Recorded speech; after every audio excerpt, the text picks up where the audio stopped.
I just love the way you answer my questions, dear Mr. Smith. Let us talk about the president of Turkey. The president of Turkey, Recep Tayyip Erdogan, proposed to create a commission to investigate the destruction of the Kakhovsky HPP, and he wants the participation of experts of the warring parties, the UN and the international community, in particular of Turkey. We appreciate what Turkey did for Ukraine, we really do.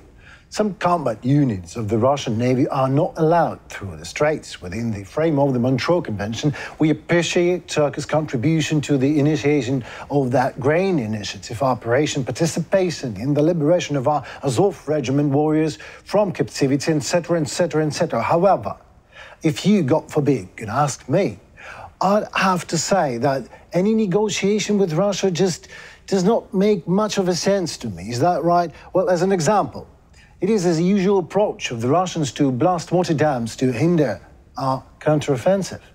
The Russian blasted smaller dams in the Dnipro river in order to make it full-flowing, thus more damage to be done.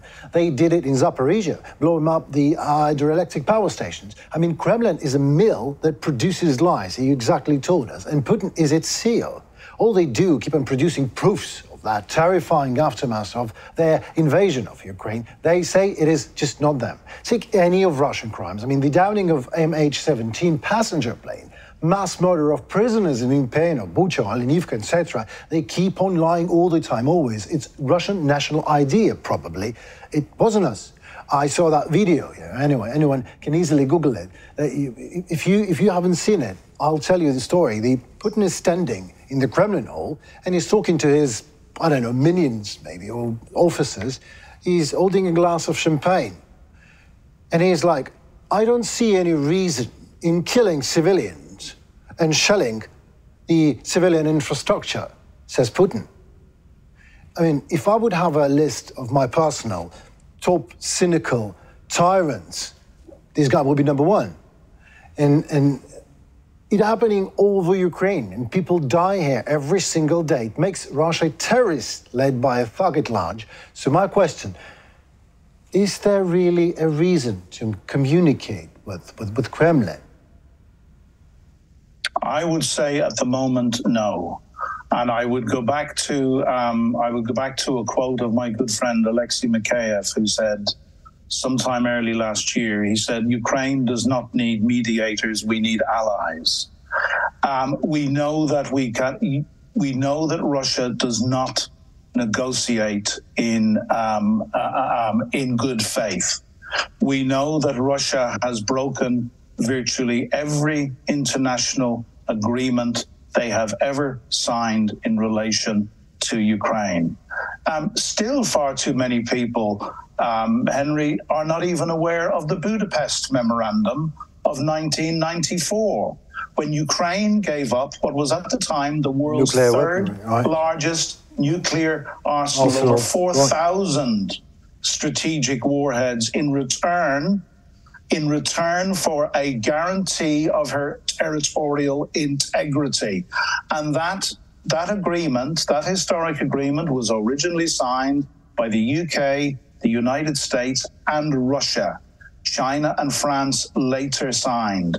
Now, in 2014, I believe that the West should have done something far more robust in 2008 when Russia went into Georgia. We did not.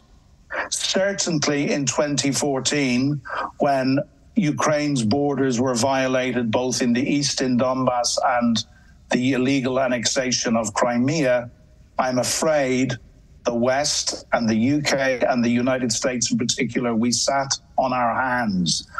I have said we are coming to the party late. We are finally doing this. Will we stick with it?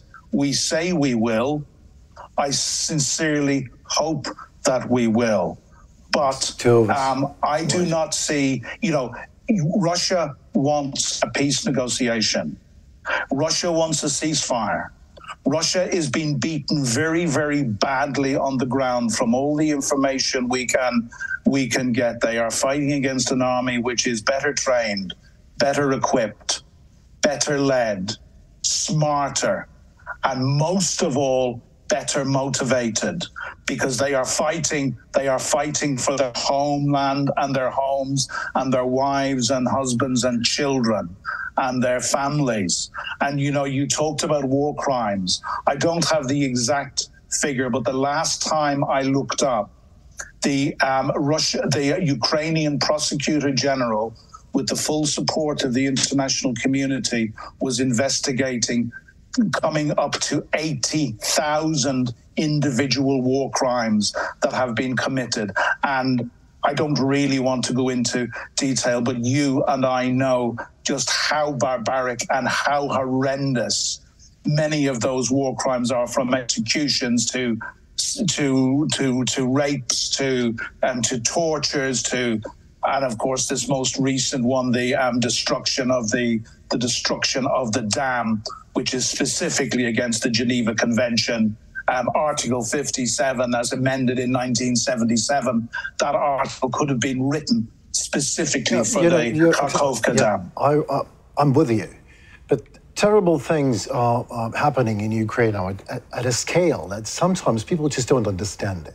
And I didn't by myself. And when I was in Bucha, and I've seen literally a pit in the ground full of dead bodies, and their hands were tied behind their backs. And I've seen their bullet holes in their napes. Then, when you start to understand that genocide is here now, it's not somewhere else, over there, and it's happening here and now. And I know exactly who's responsible for that. And as I said, and I'm going to repeat this, Henry, this is not just you and I, as friends of Ukraine, throwing about the word genocide.